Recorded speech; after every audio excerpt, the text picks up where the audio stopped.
Hello students. आज हम लोग मोशन इन स्ट्रेट लाइन जो चैप्टर है, चैप्टर नंबर 3, उसको हम लोग क्विक रिवीजन करेंगे। तो सबसे पहले हम लोग जो बात करते हैं, मोशन क्या होता है। मोशन वो होता है अगर कोई चीज़ अपनी पोजीशन को चेंज करे, कोई भी पार्टिकल या फिर बॉडी अपने पोजीशन को चेंज करे टाइम के साथ, टाइम के रिस्पेक्ट में, तो वो मोशन कहलाती है। ठीक है, जैसे कि इसमें दिखाया गया है एयर मूव्स, बाईसाइकिल राइड, हाँ, ये सब चीज़ें, और ब्लड फ्लो जो आपके विंग्स में होते हैं वो भी। ठीक है, तो उसे मोशन कहते हैं। अब ये मोशन क्लियर हो गया। उसके बाद straight line motion, straight line motion या फिर रेक्टिलिनियर मोशन, वो क्या होता है, अगर कोई बॉडी स्ट्रेट लाइन पे अगर चल रही है, स्ट्रेट लाइन पे चल रही है, मतलब वन डायमेंशनल अगर मोशन कर रही है, तो उसे बोलते हैं स्ट्रेट लाइन मोशन। ठीक है, या फिर रेक्टिलिनियर मोशन। उसके बाद काइनेमेटिक्स, काइनेमेटिक्स वो ब्रांच साइंस की है जिसमें कि हम लोग velocity, position, position, velocity, distance, displacement और एक्सेलरेशन, ये सब चीज़ें हम लोग स्टडी करते हैं बिना उसके मोशन के रीज़न को देखे। अब कहीं भी मोशन हो रहा है तो फोर्स की वजह से ही हो रहा है ना, तो हम लोग यहाँ पे ये नहीं देखते हैं कि कौन सा फोर्स लग रहा है उसके ऊपर। यहाँ पे केवल वेलोसिटी, एक्सेलरेशन, डिस्टेंस, डिस्प्लेसमेंट, ये सब चीज़ें देखते हैं। ठीक है, काइनेमेटिक्स यहाँ पे क्लियर हो गया। उसके बाद ये देखते हैं पोजीशन, पाथ लेंथ और डिस्प्लेसमेंट। ये चीज़ें देखने से पहले सबसे पहले हम लोग देखेंगे कोऑर्डिनेट एक्सिस। ठीक है, कोऑर्डिनेट एक्सिस ये है ओ। कोऑर्डिनेट एक्सिस आपको पता ही होता है, पढ़े हैं आप लोग कोऑर्डिनेट ज्योमेट्री में, एक्स और वाई। ठीक है, एक्स और वाई ये दो एक्सिस हम लोग ले लेते हैं, तो ये टू डायमेंशनल कोऑर्डिनेट एक्सिस है ना। और यहाँ पे कोई रेफरेंस पॉइंट जो कि ओ, ओरिजिन होता है, उसी के रिस्पेक्ट में हम लोग किसी भी पॉइंट के पोजीशन को देखते हैं। तो ये जो पी है उसका जो पोजीशन कोऑर्डिनेट्स जो होगा एक्स और वाई, वही उसकी पोजीशन कहलाएगी। तो आपको पोजीशन भी क्लियर हो गया। पोजीशन क्या होता है? पोजीशन वो होता है जो कि ओरिजिन के रिस्पेक्ट में हम लोग दिखाते हैं पार्टिकल का, वो होता है पोजीशन। ठीक है, उसके बाद पाथ लेंथ। पाथ लेंथ जैसे कि जब कोई चीज़ अगर चल रहा है, वो ए से बी तक गया, तो कितना वो लेंथ कवर किया है, कितना लेंथ कवर किया है। ये जो ब्लू कलर से जो लाइन शो हुई है, ब्लू कलर से, वो है पाथ लेंथ। मतलब जितना पाथ की उसकी लेंथ है वो पाथ लेंथ, उसे हम लोग बोलते हैं डिस्टेंस। ठीक है, अब उसके बाद ए से बी तक अगर हम लोग देखेंगे, ए से बी तक, तो ए से बी तक जो हम लोग का जो शॉर्टेस्ट जो लेंथ होगा, शॉर्टेस्ट जो लेंथ होगा, वो हम लोग का कहलाएगा डिस्प्लेसमेंट है। तो जो रेड से हम लोग जो पिंक से दिखाया है वो है हम लोग का डिस्प्लेसमेंट, और जो ब्लू से दिख रहा है वो है डिस्टेंस। यह डिस्टेंस को पाथ लेंथ बोलते हैं। ठीक है, अब यहाँ पे हम लोग वेलोसिटी और स्पीड के बारे में बात करेंगे। ठीक है, वेलोसिटी और यहाँ पे पहले डिस्प्लेसमेंट के बारे में बात किया है, तो इसके ऊपर क्वेश्चन भी है डिस्टेंस और डिस्प्लेसमेंट के ऊपर।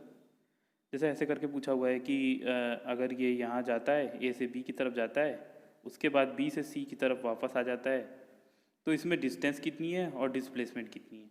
ठीक है, तो ये जो है डिस्प्लेसमेंट, डिस्प्लेसमेंट जो है हम लोगों की ए टू सी, ये इतनी लेंथ पिंक में। और उसके बाद डिस्टेंस कितनी है, डिस्टेंस ये जो ब्लू कलर से जो शो हुआ है लाइन, ये वो है ए सी और B C, A B plus B C. और ये जो हम लोग डिस्प्लेसमेंट है वो है A C, displacement A C, और वो जो डिस्टेंस है A B plus B C, ऐसे। ठीक है, और उसके बाद एक इम्पॉर्टेंट चीज़ जो हम लोग कंक्लूजन जो निकालते हैं हम लोग, वो है कि the magnitude of displacement may or may not be equal to the path length. ये इंपॉर्टेंट चीज़ है, the magnitude of displacement may or may not be equal to the path length. जैसे कि अगर हम लोग यहाँ से यहाँ तक ए से बी में गए, तो इस केस में जितनी डिस्टेंस है वो डिस्प्लेसमेंट के बराबर है। और अगर हम लोग इसी केस में वापस आ गए यहाँ से, तो यहाँ पे डिस्टेंस और डिस्प्लेसमेंट सी तक आ गए, तो वहाँ पे डिस्टेंस और डिस्प्लेसमेंट अलग अलग हो जाएगी। जो हम लोग की जो डिस्टेंस होगी वो A B plus B C हो जाएगी, और जो हम लोग की डिस्प्लेसमेंट होगी वो हम लोग की ए सी हो जाएगी। ठीक है, तो यहाँ पे ये बात कर लिए। अब उसके बाद हम लोग बात करेंगे कि जो डिस्टेंस और टाइम का जो ग्राफ होता है वो कैसे बनता है। ठीक है, डिस्टेंस और टाइम का, अगर कोई भी पॉइंट जो है रेस्ट पे है, कोई भी बॉडी जो है वो रेस्ट पे है, कोई भी पार्टिकल अगर रेस्ट पे है, तो उसका जो पोजीशन है वो टाइम के साथ वेरी करेगा? नहीं करेगा। तो हम लोग को क्या मिलेगा? हॉरिजेंटल के पैरेलल लाइन मिलेगी, हॉरिजेंटल के पैरेलल लाइन मिलेगी। ठीक है, पहला हम लोग का केस हो गया। उसके बाद अगर कोई चीज़ यूनिफॉर्म मोशन कर रहा है या फिर कांस्टेंट वेलोसिटी के साथ मोशन कर रहा है, कोई भी पार्टिकल कांस्टेंट वेलोसिटी के साथ अगर मोशन कर रहा है, तो उसका जो डिस्प्लेसमेंट या फिर डिस्टेंस है टाइम के साथ, वो एक रेशियो में तुम्हारा इंक्रीज करेगा। जैसे कि इस टाइम t1 पे, मतलब 1 सेकेंड ऐसे मान लेते हैं, 1 सेकेंड के बाद इसमें जितना चेंज था 1 मीटर पे था, तो 2 सेकेंड के बाद ये 2 मीटर, 3 सेकेंड के बाद 3 मीटर पे। तो यहाँ पे ये यूनिफॉर्म वेलोसिटी है, और वेलोसिटी कितनी है उसकी? वेलोसिटी है 1 मीटर पर सेकेंड। 1 मीटर पर सेकेंड की वेलोसिटी है इसके पास, 1 मीटर पर ऐसे।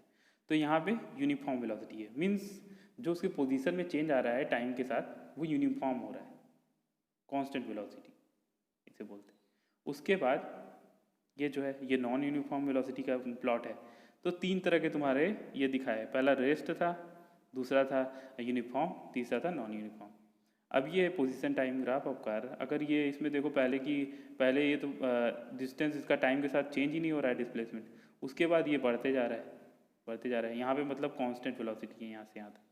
उसके बाद फिर से जीरो, मतलब पोजीशन अगर उसका कांस्टेंट हो गया, पोजीशन एक ही जगह पे रेस्ट पे आ गया, तो उसकी वेलोसिटी जीरो है ना। ठीक है, अब हम लोग इसके आगे देखेंगे स्पीड और वेलोसिटी क्या होती है। ठीक है, स्पीड जो होती है, हम लोग की स्पीड जो होती है, एवरेज जो स्पीड होती है, एवरेज स्पीड, वो जो होता है हम लोग का डिस्प्लेसमेंट जितनी, डिस्टेंस जितनी हम लोग कवर होती है, डिस्टेंस जितनी कवर होती है divide by change in time ना, जितना टाइम इंटरवल हम लेते हैं।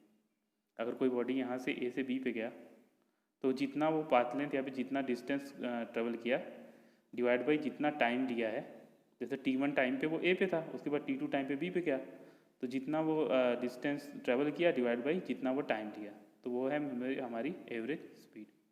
और उसी की तरह होता है एवरेज वेलोसिटी। एवरेज वेलोसिटी वो होता है जितना ये डिस्प्लेसमेंट करता है डिवाइड बाई जितना टाइम लेता है, ये तुम्हारा वेलोसिटी। ठीक है, एवरेज स्पीड और एवरेज वेलोसिटी पता चल गया। अब ये तरह तरह के ग्राफ में दिखाया हुआ है, डिस्टेंस और टाइम जो ग्राफ में दिखाया हुआ है, देखो यहाँ पे इसके पास पॉजिटिव वेलोसिटी है।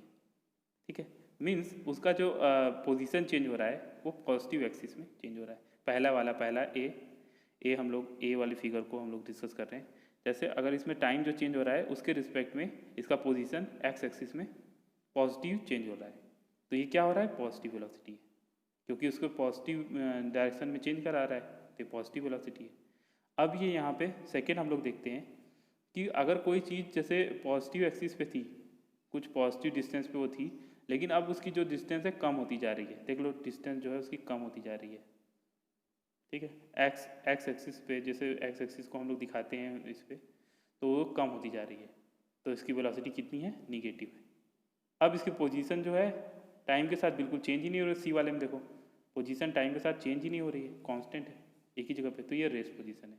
तो ये वाला जो पॉजिटिव वेलोसिटी, ये निगेटिव वेलोसिटी, और ये है ज़ीरो वेलोसिटी। ठीक है, तो वेलोसिटी तीनों चीज़ हो सकती है, पॉजिटिव, निगेटिव और ज़ीरो। और स्पीड क्या हो सकती है? वो केवल पॉजिटिव ही रहेगी। उसके बाद इंस्टेंटेनियस वेलोसिटी आती है। ठीक है, अभी तक हम लोग जो पढ़ रहे थे वो था v equal to del X divide by del T था। अब यहाँ पे जो v इक्वल टू जो हो जाएगा इंस्टेंटेनियस, जो ये एवरेज वेलोसिटी था, अगर इंस्टेंटेनियस वेलोसिटी जो हमको निकालनी रहती है, तो ये जो हम लोग का del X by del T है यहाँ पे बना हुआ है, डेल एक्स बाई जो डेल टी है, उसमें जो टाइम लिमिट को हम लोग जीरो की तरफ टेंड करा देते हैं। मीन्स टाइम इतना छोटा हो जाता है, इतना छोटा हम लोग टाइम रख देते हैं कि बिल्कुल ये ज़ीरो के बराबर हो जाता है। तो उतने टाइम में कितने डिस्टेंस ट्रेवल करेगा? बिल्कुल ज़ीरो के लगभग डिस्टेंस ट्रेवल करेगा, है। अगर टाइम कम है तो डिस्टेंस भी कम। अगर हम लोग इसे ग्राफ पे दिखाएं, ये देखो, ये पहले एवरेज वेलोसिटी जो हम लोग निकाल रहे थे एक्स और टी में, del X by del T करके हम लोग निकाल रहे थे, लेकिन अब ये बहुत ही छोटा हो गया, छोटा होके वो एक पॉइंट पे कॉन्टैक्ट हो जाएगा, तो ये जो है D x by D T हो जाएगा। मीन्स इनफाइनाइटली स्मॉल टाइम में इनफाइनाइटली स्मॉल तुम्हारा जो डिस्टेंस वो ट्रेवल करेगा, उन दोनों का अगर जो रेशियो हम लोग करेंगे डिस्टेंस डिवाइड बाई टाइम, वो हम लोग का इंस्टेंटेनियस वेलोसिटी होगा, मतलब उस इंस्टेंट पे वेलोसिटी होगा। तो ये हमको पता है dx/dt जो होता है वो स्लोप होता है, टेन थीटा होता है। dx/dt जो होता है स्लोप होता है टेन थीटा, और थीटा क्या है, वो तुम्हारा जितना वो एक्स एक्सिस से एंगल बनाता है, ठीक है, टेन थीटा। तो अगर कोई भी तुमको ग्राफ दे दिया है एक्स और टी का प्लॉट अगर दे दिया है, तो तुम वहाँ पे इंस्टेंटेनियस वेलोसिटी अगर किसी पॉइंट पे तुमसे पूछेगा तो तुम ये थीटा निकाल के टेन थीटा करके बता दोगे इंस्टेंटेनियस वेलोसिटी उस ग्राफ की उस पॉइंट पे। जैसे कि अगर तुम्हारा ऐसा कर्व अगर दे दिया तो क्या करोगे, इंस्टेंटेनियस वेलोसिटी बोलेगा तो तुम टेंजेंट ड्रॉ करोगे, टेंजेंट ड्रॉ करके उसका थीटा निकाल के टेन थीटा करके उस पॉइंट पे वेलोसिटी बता देंगे, ठीक है। तो हम लोगों को एवरेज वेलोसिटी पता चल गई, इंस्टेंटेनियस वेलोसिटी पता चल गई, ठीक है। अब उसके बाद हम लोग एक्सेलरेशन पे आते हैं, ठीक है। उसके बाद हम लोग एक्सेलरेशन पे आते हैं कि एक्सेलरेशन क्या होता है।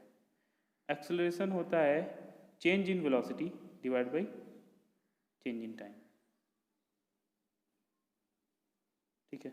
अब जैसे कि अगर कोई प्लॉट है वेलोसिटी और टाइम का, इसमें इसकी वेलोसिटी इंक्रीज होती जा रही है, तो हम लोग ये ले लिए ए से बी का टाइम इंटरवल ले लिए, ए से बी का,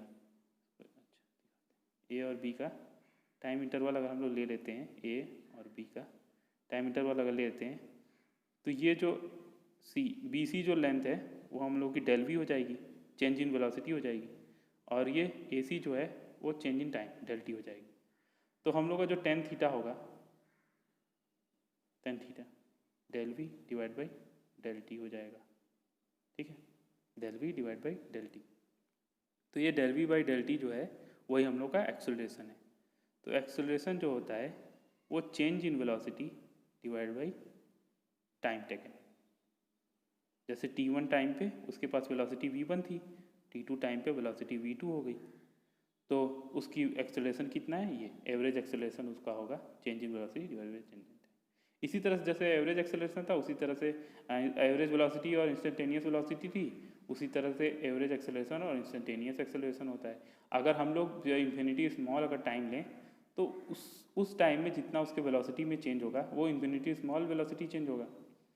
तो उससे ही हम लोग उन दोनों के जो रेशियो होता है velocity divide by change in velocity divide by change in time, किसी भी इंस्टेंट के लिए वो हम लोग की इंस्टेंटेनियस वेलोसिटी हो जाती है। देखो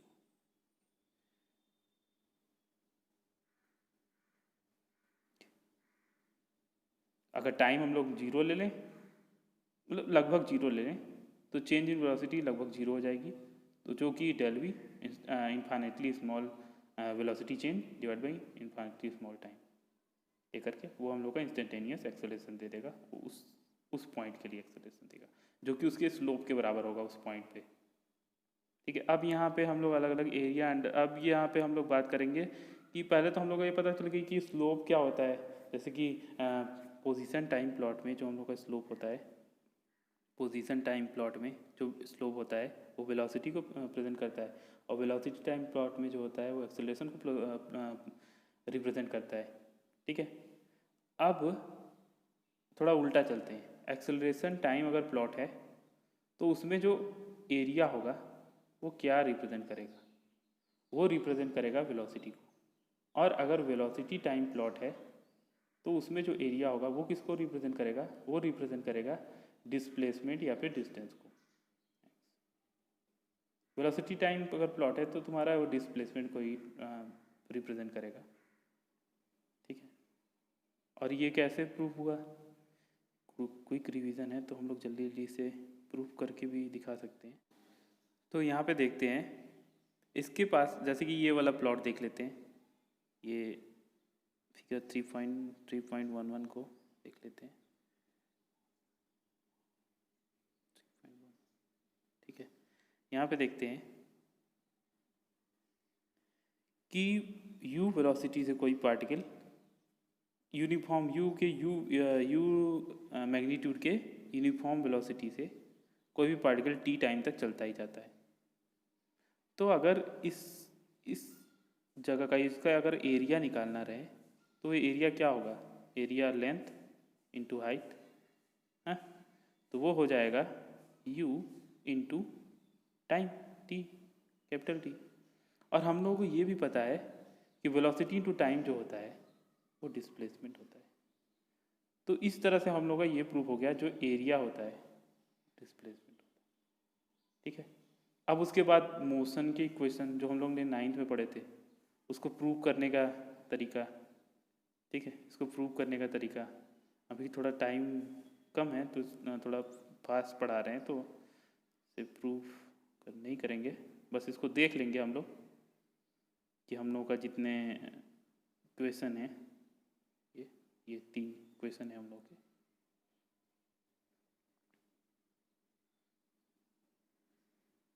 u is equal to u naught plus at, x is equal to v naught t plus half at square, v square is equal to u square plus 2as।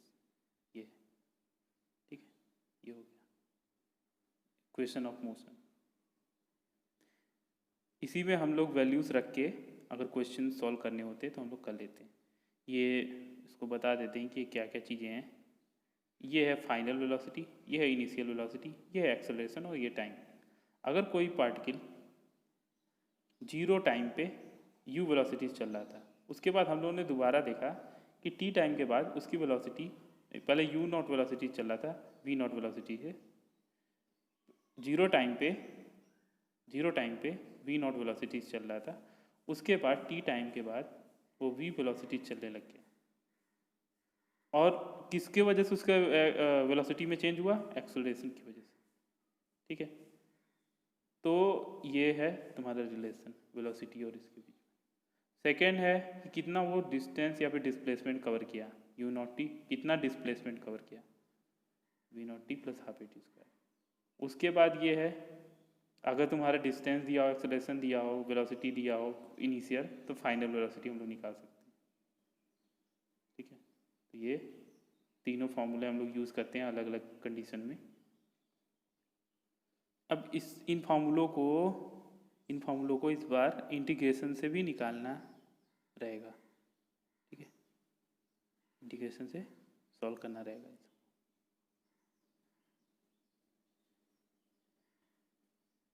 अब ये जगह जगह जैसे कि प्रोजेक्टाइल मोशन है, एक केस आता है प्रोजेक्टाइल मोशन का।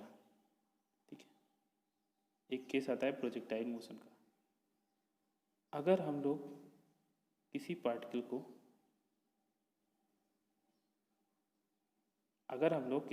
को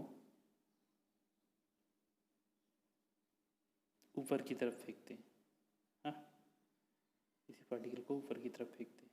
अभी ये हम लोग रेक्टिलिनियर मोशन पढ़ रहे हैं, 1 डायमेंशनल मोशन पढ़ रहे हैं, तो हम लोग स्ट्रेट ऊपर की तरफ फेंकेंगे एक ही डायमेंशन में। ठीक है, अभी हम लोग ऊपर की तरफ यू नॉट वेलोसिटी से फेंके, यू नॉट वेलोसिटी से, और तो एक्सेलरेशन कितना इस पर लगेगा, जी, ग्रेविटेशनल एक्सेलरेशन, और वही नीचे की तरफ। तो वो टी टाइम के बाद यू वेलोसिटी वी वेलोसिटी जो कि 0 होगी वो अटेंड कर लेगा। ठीक है, वी वेलोसिटी जो कि 0 होगी उसे अटेंड कर लेगा। और कितने हाइट तक गया? h हाइट तक गया। तो ये पहला वाला इक्वेशन लगा के हम लोग पहला वाला इक्वेशन लगा के हम लोग टाइम निकाल लेंगे कि इतने टाइम में ऊपर गया। दूसरा वाला equation s equal to U T plus half A T square वो लगा के हम लोग हाइट निकाल सकते हैं। तीसरा वाला equation V square equal to U square plus 2ax अगर लगा के हम लोग अगर इनिशियल वेलोसिटी पता हो तो हाइट निकाल सकते हैं, जहाँ पे टाइम का कोई रोल नहीं है थर्ड वाले इक्वेशन में। ठीक है, तो ये होता है कि कैसे हम लोग चीज़ों को चेंज करते हैं। वहाँ पे जो एक्सेलरेशन था, जैसे कि पहले जो था वी नॉट, पहले हम लोग जो पढ़ रहे थे ओरिजिनल वेलोसिटी टाइम्स को 0 पे, ये है वी वेलोसिटी टी टाइम पे, उसमें एक्सेलरेशन था और यहाँ पे एक्सेलरेशन -g हो जाएगा। ये जो अगर हम लोग प्रोजेक्टाइल मोशन या फिर ग्रेविटेशनल फ्रीली फॉलिंग अगर हम लोग पढ़ रहे हैं तो ये एक्सेलरेशन -g। ठीक है, यही है। और जैसे कि वहाँ पे जो हो रहा था वहाँ पे डिस्टेंस x था ना, यहाँ x की हम लोग बात नहीं करेंगे, यहाँ पे हम लोग बात करेंगे हाइट की। और हाइट तुम्हारा ऐसे होगा, ऊपर की तरफ अगर जाओगे पॉजिटिव, नीचे की तरफ निगेटिव। ठीक है, ये और वो इक्वेशन हो गए, वो मोशन के इक्वेशन पहला सिंपल वे से निकलेगा जो 9th में पढ़ा था। उसके बाद इस बार वाले में हम लोग पढ़ेंगे इंटीग्रेशन या फिर डिफरेंशिएशन। इंटीग्रेशन से तीनों को निकाल देना। अब हम लोगों का जो मेन टॉपिक था अभी रिलेटिव वेलोसिटी। रिलेटिव वेलोसिटी जैसे कि अगर कोई भी चीज़ अगर चल रही है, कोई भी चीज़ अगर किसी वेलोसिटी से चल रही है, रिलेटिव वेलोसिटी यहाँ पे एक चीज़ होती है जैसे कि हम लोग रिलेटिव देखते हैं कि कितने वेलोसिटी से दूसरे बॉडी के रिस्पेक्ट में वो कितने वेलोसिटी चल रही है। जैसे कि कोई बॉडी जो है ए है, किसी वेलोसिटी वी एस चल रही है, और बी जो बॉडी है वो वी बी से चल रही है। तो अगर वी ए वी बी से ज़्यादा है, वी ए जो है वी बी से ज़्यादा है, तो वी ए आगे निकल जाएगी। और वो कितने रिलेटिव वेलोसिटी से आगे निकलेगी? V A minus V B से। अभी ये समझ में नहीं आएगा। अभी हम लोग जैसे कि कोई चीज़ मान के करते हैं, ए जो है वो 5 मीटर पर सेकेंड से चल रही है, और बी जो है 3 मीटर पर सेकेंड से चल रही है। तो ए जो है बी से कितने वेलोसिटी से आगे निकल रहा है? V A B relative velocity से देखते हैं, तो उसे बोलते हैं V A minus V B से, इसे रिप्रेजेंट करते हैं V A minus V B से। V A B means A की रिलेटिव वेलोसिटी बी के रिस्पेक्ट में equal to V A minus V B, जो कि है 5 माइनस 3 इक्वल्स टू 2। ठीक है, तो मतलब ये 2 मीटर पर सेकेंड के स्पीड से बी से आगे निकलेगा। ठीक है, उसके बाद अब हम लोग ये देखेंगे कि इसे ग्राफ में कैसे दिखाएं। ठीक है, अगर वी ए और वी बी दोनों ही आपस में इक्वल हैं, वी ए और वी बी, मान लो कि बी जो है ए से थोड़ा आगे पे खड़ा है, ठीक है, आगे थोड़ा खड़ा है, ये जो है 10 मीटर पे है ए, और बी जो है 20 मीटर पे। देखो पोजीशन, जैसे पोजीशन टाइम प्लॉट है ना, देखो 10 मीटर पे खड़ा है ए, और बी जो है 20 पे खड़ा है, और इन लोगों के पास सेम वेलोसिटी है। तो क्या बी कभी ए कभी बी को पकड़ पाएगा? नहीं पकड़ पाएगा। और तो इन लोगों के बीच में हमेशा इतना 10 मीटर का हमेशा गैप रहेगा। और देख लो वेलोसिटी जो होता है, जैसे कि हम लोग बताए थे, स्लोप होता है। तो देख लो वेलोसिटी अगर एवरेज वेलोसिटी निकालेंगे हम लोग तो del X by del T हो जाएगा। तो देख लो दोनों की वेलोसिटी आपस में बराबर आएगी, क्योंकि दोनों की स्लोप जो है बराबर है। तो ये जो है कंडीशन वो है कि दोनों के बीच में यूनिफॉर्म मतलब एक कांस्टेंट गैप बना रहेगा, और क्योंकि दोनों की वेलोसिटी बराबर है। मतलब अगर तुम जैसे राम जो है 10 मीटर पर सेकेंड से चल रहा है, और श्याम भी 10 मीटर पर सेकेंड से चल रहा है श्याम, तो क्या कभी उसे पकड़ पाएगा? नहीं। और दोनों के बीच में जो कांस्टेंट गैप बना है वही गैप बना ही रहेगा। ठीक है, तो इसे ऐसे दिखाते हैं हम। और ये कांस्टेंट वेलोसिटी का प्लॉट है। ये कैसे पता चला? क्योंकि स्लोप जो है वो कांस्टेंट है।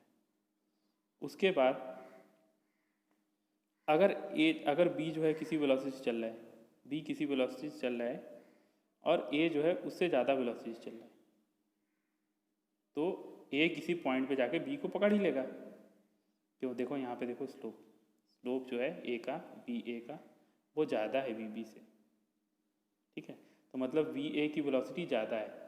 भले बी जो है पहले 40 मीटर पे है और ए जो है 10 मीटर पे है, लेकिन इस पॉइंट पे जाके कुछ टाइम के बाद जाके वो उसे पकड़ ही लेगा।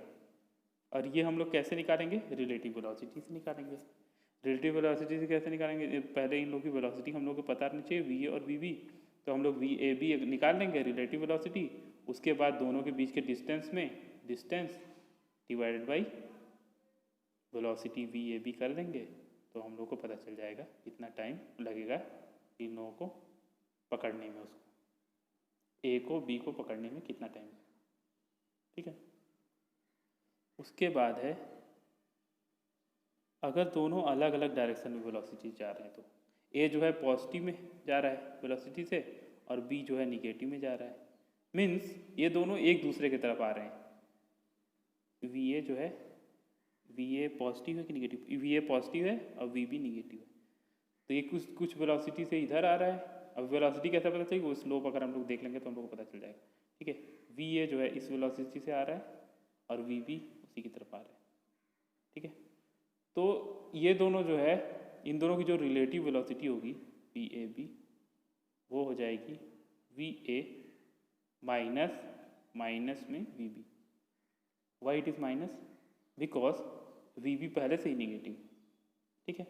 तो ये हो जाएगा V A plus V B, जो relative velocity V A B होगा वो हम लोग का हो जाएगा V A plus V B. अब रिलेटिव वेलोसिटी जो है कॉन्सेप्ट, ये ट्रेन वाले में अगर हम लोग देखें तो बहुत ही आराम से समझ में आएगा रिलेटिव वेलोसिटी कॉन्सेप्ट, ठीक है। जैसे कि जो दो ट्रेनें हैं, एक ट्रेन जो है इधर जा रही है 20 मीटर पर सेकंड से, एक 10 मीटर से जा रही है, 10 मीटर पर सेकंड से जा रही है। तो जो 20 वाली है वो कितने वेलोसिटी से ए से आगे निकल रही है? ए जो है जो 20 से जा रही है और बी जो है 10 से जा रही है। तो वी ए बी जो होगा हम लोग का 10 हो जाएगा, वी ए बी 10। जो वी ए बी है मतलब ए का बी के रिस्पेक्ट में वेलोसिटी 10 मीटर पर सेकंड, तो वो 10 मीटर पर सेकंड के स्पीड से आगे निकलेगी, उससे स्पीड या फिर वेलोसिटी से आगे निकलेगी उससे। और अगर ये जो है ए इधर आ रही है, वी ए 10 से आ रही है और वी बी 20 से आ रही है, तो ये लोग क्या है, कितने वेलोसिटी से एक दूसरे की तरफ आ रहे हैं? 10 और 20 30। वी ए बी जो होगा 30 वेलोसिटी से एक दूसरे की तरफ आ रहे हैं, और वो डिस्टेंस जितनी होगी उसमें अगर वेलोसिटी से हम लोग डिवाइड कर देंगे तो हम लोग को टाइम मिल जाएगा, कितने टाइम में ये दोनों कोलाइड करेंगे, ठीक है। यही था रिलेटिव वेलोसिटी, रिलेटिव वेलोसिटी का ग्राफ, ठीक है। रिलेटिव वेलोसिटी का ग्राफ जैसे कि हम लोगों ने पहले ही पढ़ा था कि जो स्लोप होता है वो ग्राफ को मतलब वेलोसिटी को रिप्रेजेंट करता है डिस्टेंस टाइम प्लॉट में। तो यहाँ पे जो है इन दोनों के पास सेम वेलोसिटी है। पहले वाले में जैसे इसमें लिखा है पोजीशन टाइम ग्राफ और two object with equal velocity. अब यहाँ पे इक्वल वेलोसिटी से दोनों जा रहे हैं और ये थोड़े थोड़े पोजीशन में थोड़ा इन लोगों का गैप है, तो ये लोग एक दूसरे को पकड़ नहीं पाएंगे और जैसे कि इक्वल ही गैप बना के रहेंगे। दूसरा वाला जो है, दूसरा केस जो है हम लोग का, दूसरे केस में ये है वी ए के पास जो है ज़्यादा वेलोसिटी है वी बी से, तो वी ए जो है थोड़ी देर में वी बी को पकड़ लेगा। भले वी बी आगे है 40 मीटर पे है और ये 10 मीटर पे है वी ए, लेकिन फिर भी कुछ टाइम के बाद वो उसको पकड़ लेगा। कितने टाइम के बाद पकड़ेगा? वी ए बी अगर हम लोग को पता है और एक्स जो पता है, उसमें अगर हम लोग ने वी ए बी से डिवाइड कर दिया मतलब relative velocity of A with respect to B, तो हम लोग को टाइम निकल जाएगा कितने टाइम बाद पकड़ेगा। इसके ऊपर क्वेश्चंस देते हैं।